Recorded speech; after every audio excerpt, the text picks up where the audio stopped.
어디선가 이상한 냄새가 풍겨왔습니다. 이것은 경찰의 신고로 이어졌죠. 경찰은 냄새가 풍기는 근원지의 집을 찾았고 집안에 들어간 뒤 냄새가 풍기는 방으로 다가가 열쇠 구멍으로 안을 확인하기로 합니다. 경찰은 고개를 숙여 안을 들여다봤고 여성의 다리를 보았습니다. 그는 다시 허리를 바로 세우고 집 문을 두드려 똑똑 노크를 하며 경찰인이 문을 열어달라 했지만 안에선 아무런 반응이 없었고 결국 강제로 문을 열고 들어가게 됩니다. 그리고 그들은 매트리스 위에 이미 사망한 지 좀 된 여성의 시신을 발견합니다. 그 매트리스 옆 쓰레기 더미 위에 또 다른 시신이 놓여져 있었죠. 오후 3시 45분 강력계 형사들이 범인의 집으로 찾아왔습니다. 너무나 끔찍한 집 수색이 시작됐습니다.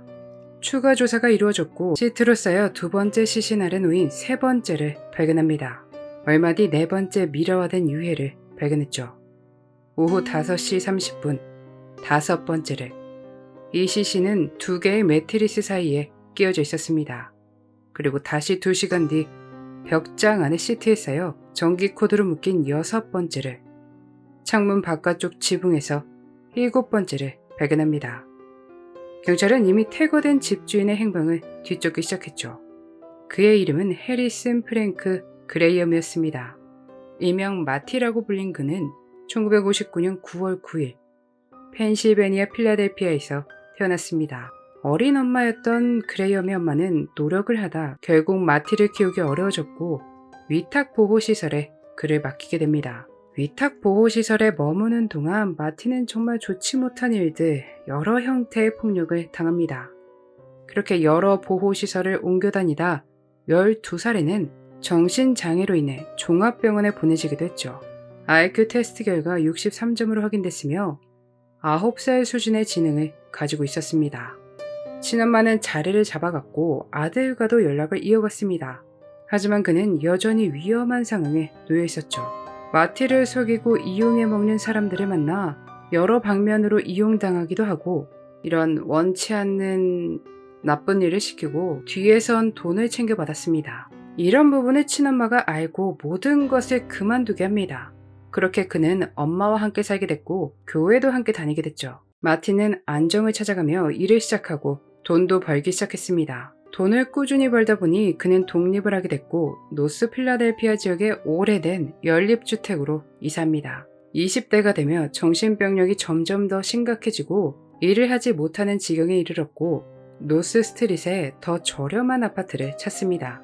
1986년에서 1987년 사이 아파트를 임대해 살았습니다. 하지만 집에서 냄새가 난다는 이유로 마티는 쫓겨납니다. 집을 나오기 전 물병과 몇 개의 옷, 파란색 쿠키몬스터를 챙기고 8월 9일 집을 떠납니다. 경찰이 조사한 바에 따르면 그는 지역의 아이들과 농구를 즐겨하는 것으로 알려져 있었고 쿠키몬스터 인형으로 아이들을 즐겁게 해주는 것을 좋아했습니다. 주변 사람들에 따르면 그는 외톨이로 보였으며 술에 취하면 조금 미친 것처럼 행동을 했다고 합니다. 그가 떠난 뒤 냄새가 점점 심각해지니 경찰에 신고가 들어갔던 것이죠. 경찰은 신고를 받고 처음에 크게 생각하지 않았습니다. 빈민가에 위치한 이 건물은 나쁜 약과 범죄들이 가득한 곳이었기에 그런 것들의 결과물로 뭔가가 터졌구나 생각했죠. 처음 아파트 입구에 발을 들이자마자 경찰은 냄새를 맡았습니다. 찾아간 집 현관은 잠겨있지 않았습니다. 문을 열고 들어가니 냄새는 나는데 다른 방에서 나는 냄새구나 싶어서 다가간 방문은 잠겨있었고 경찰은 무릎을 꿇고 열쇠 구멍을 통해 안을 들여다봤습니다. 여성의 다리가 보였고 경찰은 일어나 문을 두드리며 문을 열어달라 여러 번 말했습니다. 결국 아무런 반응이 없자 문은 강제로 열렸고 그들이 열쇠 구멍으로 목격한 것은 이미 숨을 거둔 시신이라는 것을 알게 됩니다. 그리고 그 옆엔 이미 시간이 좀 지나 부패한 모습을 가진 다른 시신도 있었습니다. 다른 곳에서도 여러 구가 발견됐죠. 이곳에 살던 사람을 찾게 됐고 그렇게 찾아 헤매던 마티를 길에서 체포합니다. 신문이 진행됐고 그의 범행에 대해 이야기를 듣습니다. 자신이 살해했다고 자백을 했지만 어떻게, 왜 그랬는지는 자세히 설명하지 못했습니다. 본인에 따르면 자신의 집으로 초대한 사람들과 어른들의 관계 중에 실수로 교살했다고 합니다. 그는 그 말을 하면서 후회를 했죠. 재판을 받게 되었고 그가 가지고 있는 물건은 증거품으로 압수되는데 마티는 경찰에게 쿠키몬스터 인형을 돌려달라 요청합니다.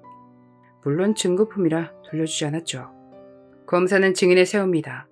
마티와 잠깐 함께 살았던 두 사람 중 한 명은 어른들의 관계를 나누던 중 마티가 그녀의 목에 손을 올리곤 힘을 주었고 어떻게든 반격하여 도망쳤다고 증언했습니다.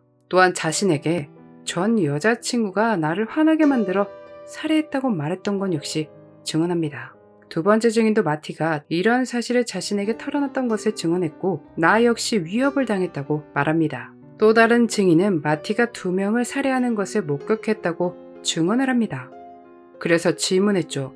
왜 그 일이 벌어지는 동안 개입하지 않았냐고요. 예? 난 그냥 나쁜 이야기나 하러 간 거예요. 라는 대답을 들려줍니다. 자기 할 것만 하면 자기랑 관련은 없다는 거였겠죠.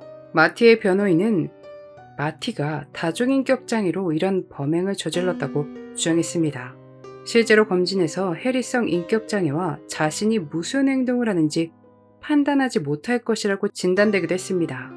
그에게선 총 3명의 인격이 보이는데 입이 험하고 나쁜 약 중독자인 프랭크, 다른 2 인격들도 프랭크를 싫어했다고 합니다. 쿠키몬스터를 좋아하는 다루기 힘든 아이, 2살 아이 주니어, 자벽부 마티까지 총 3명이었죠. 변호인은 증인에게 쿠키몬스터를 꺼내달라 요청했습니다. 그녀는 겨우 그것을 들어 올리며 그와 함께 살았을 당시 매일 그가 쿠키몬스터와 대화를 나누던 것을 인정했습니다. 이에 힘입어 변호인은 처음 5건의 범행을 기억하지 못한다고 주장하며 범죄를 저지를 당시 그의 정신 상태가 어땠었는지 판단하는 건 불가능하다고 강력히 말했습니다. 마티도 자신에겐 신과 악마의 목소리가 들린다고 주장을 하며 정신병이 있다고 알렸지만 그럼에도 판사는 그에게 1급 유죄 판결을 내립니다. 마티는 판결을 들으며 고개를 좌우로 저었습니다. 그런 그를 보며 변호인은 내 의뢰인이 지금 자신이 유죄 판결을 받은 것을 인지한 것인지 확실하지 않다고 말했죠. 그걸 뒷받침하듯 이런 심각한 상황에서도 마티는 쿠키몬스터를 돌려달라고 요청했죠. 마티에겐 최종적으로 종신형과 사형이 내려졌고 형량을 전부 복역하고 사형을 집행해야 한다고 결정했습니다. 그러나 조기 발병 정신질환으로 인해 사형이 면제됩니다. 마티는 모든 것을 자백하는 10장짜리 자백서를 제출했었는데 그것에 따르면 여성들과 어른들의 시간을 가지려 할 때 늘 기억을 잃었다고 합니다. 아마 이때 프랭크가 나왔던 것 같습니다. 어떤 상황이든 살인을 저지르면 안 됩니다. 다만 안타까운 점이 진작에 그를 케어하는 시스템이 존재했었더라면 하는 아쉬움이 남습니다. 확인되지 않은 위탁시설도 그의 문제를 키우는데 한몫했을 겁니다. 줬다니까 그런 거야 라고 생각할 수도 있지만 위탁시설은 여전히 문제가 크다고 하네요. 이런 곳이야말로 관리가 되는지 지원받은 돈이 다른 곳으로 빠져나가진 않는지 꾸준한 관리가 필요한 것 같습니다. 이미 정신병력이 있고 치료도 못했으며 게다가 지적 능력이 많이 떨어졌습니다. 10대 시절 엄마와 함께 살기 전 나쁜 사람을 만나 돈의 목적으로 이용을 당했고 이때 정신적으로 더 심각해졌겠죠. 약을 꾸준히 복용하고 관리가 있었더라면 좀 더 나은 인생을 살지 않았을까요? 개인적으로 여전히 그가 자신이 저지른 일에 대해 인지하지 못하고 있을 것 같습니다. 마티는 현재 놀랍게도 감옥 안에서 안수받은 목사가 됐다고 하네요. 이 사건은 마티가 쿠키몬스터 캐릭터를 좋아하고 상황이 무서워지거나 두려워지면 쿠키몬스터를 찾았기 때문에 쿠키몬스터 킬러라는 별명으로 많이 불리우게 됩니다만 과연 이게 맞는 명칭일까 싶습니다. 여러분이 보시기엔 어떠신가요? 여러분의 소중한 의견 댓글로 남겨주세요. 그가 9살의 지적 능력을 가졌든 정신병력이 있든 그는 7명을 살해한 범죄자입니다. 자신이 뭘 하고 있는지 인지할지는 모르겠지만 감옥에서 충분한 벌을 받고 있길 바랍니다. 앞에서 단호하게 말하긴 했지만 쿠키몬스터를 돌려달라는 말은 참 어딘가 씁쓸합니다. 오늘 영상 함께 해주셔서 감사합니다. 그날의 미스터리 모키노TV였습니다.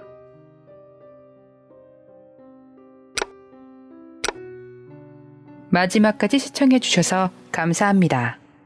좋아요와 구독은 저에게 큰 힘을 줍니다. 오늘 하루도 수고하셨습니다. 좋은 밤 보내세요.